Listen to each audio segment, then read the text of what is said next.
Let's make news at 6. Bharat सरकार ने LPG की घरेलू सप्लाई मजबूत करने के लिए 21 रिफाइनरियों और अपस्ट्रीम कंपनियों के लिए उत्पादन लक्ष्य तय किए हैं। इनकी कुल क्षमता 63,810 टन प्रतिदिन रखी गई है, जो देश की रोजाना एलपीजी खपत का करीब 70% है। वित्त वर्ष 2025-26 में भारत ने 3 करोड़ 32 लाख टन एलपीजी इस्तेमाल की, जबकि घरेलू उत्पादन सिर्फ 1 करोड़ 31 लाख टन रहा और 2 करोड़ 13 लाख टन यानी 64% से ज्यादा जरूरत आयात से पूरी हुई। फिलहाल सबसे बड़ा लक्ष्य रिलायंस की गुजरात के जामनगर वाली रिफाइनरी को मिला है, जिसे जरूरत पड़ने पर 18,000 टन प्रतिदिन एलपीजी बनानी होगी। सार्वजनिक क्षेत्र की 18 रिफाइनरियों का संयुक्त लक्ष्य 31,470 टन रोजाना है। नायरा एनर्जी को 4,480 टन और ओएनजीसी गेल जैसी कंपनियों को 6,460 टन प्रतिदिन का लक्ष्य दिया गया है। असम अगले 5 साल में इंफ्रास्ट्रक्चर पर 1.5 लाख करोड़ रुपए खर्च करेगा। इसमें राज्य के अपने संसाधनों से 50,000 करोड़ और केंद्र से 1 लाख करोड़ रुपए आने की उम्मीद है। मुख्यमंत्री हिमंता बिस्वा शर्मा ने गुवाहाटी में कहा कि यह पैसा सड़कें, स्कूल, शहरीकरण और ग्रामीण विकास पर लगेगा।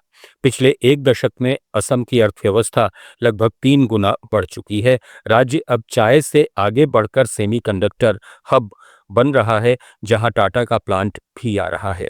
लक्ष्य 2047 तक विकसित असम बनाना है। केरल सरकार ने ओणम त्योहार से पहले सरकारी कर्मचारियों, शिक्षकों और पेंशनभोगियों के लिए बोनस और विशेष उत्सव भत्ते की घोषणा की है। पात्र कर्मचारियों और शिक्षकों को 4,500 रुपए का बोनस मिलेगा, जबकि बोनस के पात्र नहीं होने वालों को 3,000 रुपए का विशेष उत्सव भत्ता दिया जाएगा। पेंशनभोगियों को 1,250 रुपए का भत्ता मिलेगा। इसके साथ ही सभी कर्मचारियों को 20,000 रुपए तक का ओणम अग्रिम वेतन और पार्ट टाइम कर्मचारियों को 6,000 रुपए का अग्रिम मिलेगा, जो पिछले साल जितना ही है। ये राशि 17 अगस्त से बांटी जाएगी। मेघालय की अर्थव्यवस्था 2018 के बाद दोगुनी से भी ज्यादा हो गई है। मुख्यमंत्री कोनराड के संगमा के अनुसार राज्य पिछले 5 साल में देश का तीसरा सबसे तेज बढ़ने वाला राज्य बना है। राज्य की जीडीपी करीब 29,500 करोड़ रुपए से बढ़कर लगभग 59,600 करोड़ रुपए पहुंच गई है। पर्यटन में भी मजबूती आई है, जहां सालाना पर्यटकों की संख्या 10 लाख से बढ़कर 18 लाख हो गई है।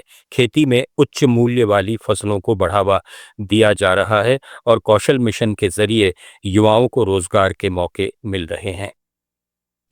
कर्नाटक सरकार ने 2047 तक राज्य की अर्थव्यवस्था को $3 ट्रिलियन तक ले जाने का लक्ष्य रखा है। राज्य की मौजूदा जीडीपी 32,81,000 करोड़ रुपए है। सरकार अगले 2 साल में 1 लाख नई नौकरियां पैदा करने के लिए पिछड़े जिलों में हर नई नौकरी पर नियोक्ताओं को 2,500 रुपए महीना प्रोत्साहन राशि देगी। 72,000 सरकारी पद भरने की प्रक्रिया भी शुरू हो चुकी है। निवेश के मोर्चे पर पिछले 3 साल में 945 परियोजनाओं को मंजूरी मिली है, जिनकी कुल प्रस्तावित राशि 134 लाख करोड़ रुपए से ज्यादा है। डोडा बल्लापुर में 20,000 करोड़ रुपए के निवेश वाला एडवांस्ड मैन्युफैक्चरिंग क्लस्टर बनाने की योजना है, जिससे करीब 1 लाख रोजगार पैदा होंगे। अरुणाचल प्रदेश में बाढ़ और भूस्खलन के बाद इंफ्रास्ट्रक्चर पर 7,500 करोड़ रुपए से ज्यादा का निवेश मंजूर किया गया है। 2026 से 29 के बीच कुल 7,834 करोड़ रुपए खर्च होंगे।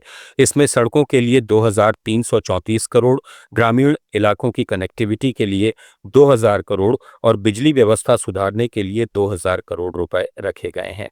इसका लक्ष्य मजबूत सड़कें, हर मौसम में कनेक्टिविटी और विश्व स्तरीय बिजली आपूर्ति सुनिश्चित करना है। कर्नाटक और तमिलनाडु के बीच होसूर को मेट्रो से जोड़ने की होड़ तेज हो गई है। बेंगलुरु मेट्रो येलो लाइन को वोम्मसंद्रा से अत्तीबेले तक 10.5 किलोमीटर बढ़ाने का प्रस्ताव है, जिसमें 9 स्टेशन होंगे। कर्नाटक सरकार ने विस्तृत परियोजना रिपोर्ट तैयार करने की मंजूरी दे दी है।